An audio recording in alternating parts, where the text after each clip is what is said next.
السلام علیکم ورحمۃ اللہ وبرکاتہ۔ ناظرین کرام، سب سے زیادہ محبت کرنے والا اللہ ہے اور اس کے بعد ماں باپ ہوتے ہیں۔ ایک لڑکا ہے، اس کے بوڑھے ماں باپ ہیں، ان کو چھوڑ کر وہ دور چلا جاتا ہے، لیکن جب وہ کئی سالوں کے بعد آتا ہے تو کیا دیکھتا ہے؟ اس کی ماں کی آخری حالت ہے، نہایت کمزور، لاچار، چارپائی پر پڑی ہے، آسمان کی طرف ہاتھ اٹھا ہوتا ہے، اس کی زبان سے کچھ باتیں نکل رہی ہوتی ہیں۔ وہ کیا باتیں تھیں؟ پھر لڑکے کی کیا حالت ہوتی ہے؟ آپ آخر تک ہمارے ساتھ بنے رہے، آج کی ویڈیو میں اس کو بتانے والا ہوں۔ ایک دیہاتی علاقے میں بوڑھے ماں باپ تھے، اللہ نے بڑھاپے میں ان کو اولاد عطا کر دی۔ بچے کو انہوں نے پڑھایا، بچہ ذہین تھا، حتیٰ کہ وہ بچہ پڑھ لکھ کر انجینئر بن گیا۔ اب جب وہ انجینئر بن گیا تو شہر کے اندر اس کو بڑی اچھی نوکری مل گئی۔ اس نے ماں باپ کو کہا میرے ساتھ شہر میں رہیں۔ وہ بیٹے کے پاس شہر میں آ گئے۔ ماں باپ دیہات میں رہنے کے عادی تھے، رشتہ داریاں وہیں تھیں اور آزاد فضا بھی تھی۔ وہ اس ماحول میں رہنے کے عادی ہو چکے تھے۔ وہ کچھ دن تو شہر میں رہے، لیکن رشتہ داروں کی خوشی اور غمی میں بار بار گاؤں جانا پڑتا تھا۔ تو ماں باپ نے کہا کہ بیٹے، ہم سے بار بار یہ سفر نہیں ہوتے، ہمیں آپ وہیں دیہات میں رہنے دو۔ آپ نے اگر رہنا ہے تو آپ شہر میں رہ لو، آتے رہنا، ہم سے ملتے رہنا۔ اس طرح بیٹے نے شہر میں رہنا شروع کر دیا۔ کچھ عرصے کے بعد اس نے سوچا کہ اب میں ہر طرح سے سیٹ ہو چکا ہوں تو مجھے شادی کر لینی چاہیے۔ شہر کے ایک بڑے معزز گھرانے کی ایک خوبصورت اور خوبصیرت لڑکی کا پتہ چلا۔ اس نے ان کی طرف نکاح کا پیغام بھیجا۔ ماں باپ سے پوچھا۔ ماں باپ نے کہا کہ بیٹے، زندگی آپ کو گزارنی ہے، جہاں آپ خوش ہوں گے وہیں ہم بھی خوش ہوں گے، لہذا اس کی شادی وہاں پر ہو گئی۔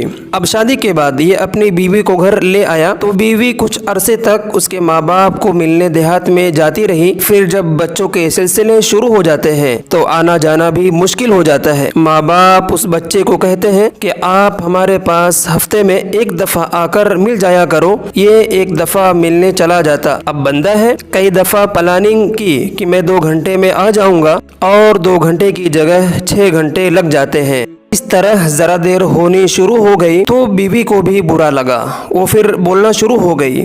اب یہ نوجوان شریف النفس تھا، اپنی بیوی کو سمجھاتا، وہ بھی امیر گھرانے کی تھی، آگے سے بات کو بڑھا دیتی تھی، خواہ مخواہ کی بحث آپس میں ہو جاتی تھی اور یہ ہر ہفتے کا مسئلہ بن گیا تھا۔ 2-4 سال گزرے تو اب بیوی جو تھی وہ ماں باپ کے پاس جانے کے لیے منع کرنے لگ گئی۔ جب یہ جانے لگتا تو وہ ہنگامہ کر دیتی، یہ پریشان کہ وہاں نہ جاؤں تو ماں باپ ناراض اور اگر جاؤں تو یہاں بیوی ناراض۔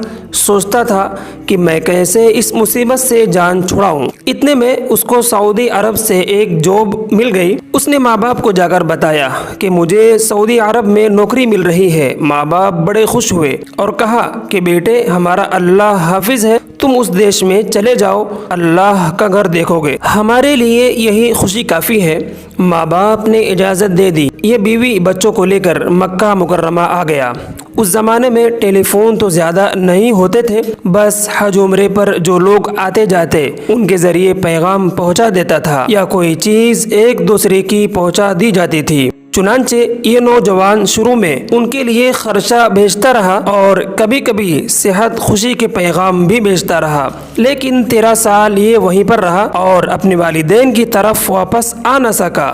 نیک تھا، ہر سال حج کرتا تھا۔ ایک مرتبہ حج کے 2-3 دن یہ مطاف میں کھڑا تھا، بیت اللہ کے سامنے زارو قطر رو رہا تھا۔ کسی اللہ والے نے دیکھا، پوچھا نوجوان کیا ہوا؟